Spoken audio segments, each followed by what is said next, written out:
I got this strange email years ago ever since I started uploading my lectures on YouTube. It has taken me the better part of 5 bloody years to clarify my thoughts to answer this. It's from Decoders. She asks me, "Dear Dr. Jordan Peterson, I have always been confused about traps, and I don't mean the muscle. Can you explain them to me? Hey, there is a nice little joke in there. I like that. Well, Decoders, I think I finally have an answer for you. Now, it depends on what you mean by traps. Like, it's no laughing matter. It is an apt name in many ways that expresses the metaphysical foundations and implications of this psychosocial phenomena. Like, really. What is a trap in the colloquial sense? It's something that allows entry, but no escape, and it is definitely a surprise. In the biblical tradition, Eve was created by God out of Adam. Adam was the first trap. This all goes back to the ancient Greek tradition with their hermaphrodite. In fact, they believed that men and women are one soul with 4 legs, arms, and 2 heads, physically separated, and have to find each other to become complete again. The trap is the pinnacle, the modern embodiment of human perfection of both the masculine and feminine aspects of mankind. Like God. It's blindingly obvious once you realize it.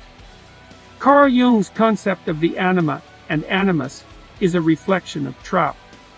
In many ways, traps are what happens when one finally integrates the shadow and become individuated. I mean, how else would you be if you combined your masculine and feminine aspects into a cohesive form? Men and women seek each other because of biology. And yes, there are exceptions.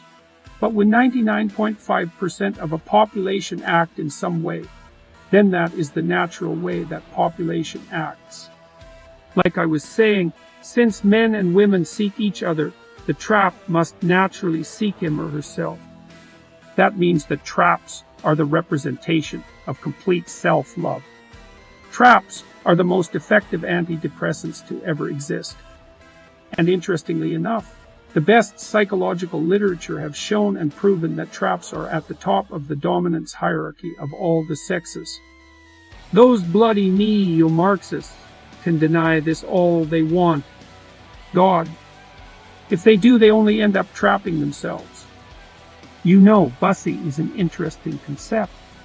Funny enough, my wife is going to kill me for saying this, but only traps have bussies, and I know this because I've read the literature and done my research. In fact, in my clinical practice, I often deal with these modern hermaphrodites, and my personal experience with them supports these studies. It's interesting to note that there are no experts on bussy just because of how complicated the academic discipline is. It's something that's been confusing men ever since the Epic of Gilgamesh was put to stone.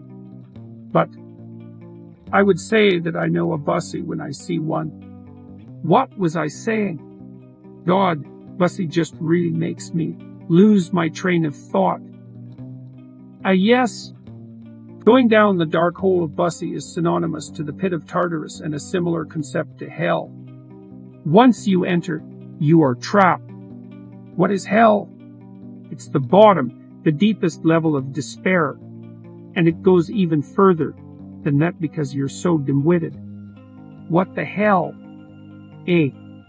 Like, what do you know? You believe you can fix the world. You don't even have a clean room, and you want to change society into your utopian vision. How do you know you won't make it worse? Do not touch a system that you don't understand. You can't even escape bussy, and you're going to become the world dictator, like God. How can you be so ignorant and arrogant?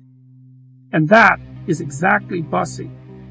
It draws you in with its sweet strawberry scent like the talking snake seduced Eve to eat the forbidden fruit. Bussy is the forbidden fruit. You gain so much knowledge once you taste it, but you are forever banished from the Garden of Eden. It is a dark hole of hedonistic pleasures, a treasure island for all the Peter Pans that is impossible to escape. But it is possible. It is possible to escape the tight clutches of traps and regain your life. It is one of those things that Nietzsche meant when he said one of his brilliant lines, "What doesn't kill you makes you stronger." If you survive Bussy and traps, you will be far wiser, capable, and stronger than ever before. But there is a high likelihood of losing your life if you go down this journey. Will you be the basement-dwelling fool who does nothing, or the courageous pioneer who is willing to face death for the chance to become the top lobster? And that is that. Those are my thoughts, decoders. I hope I answered your question. Here are some headbutts for being so patient all of these years. Pat, pat, pat.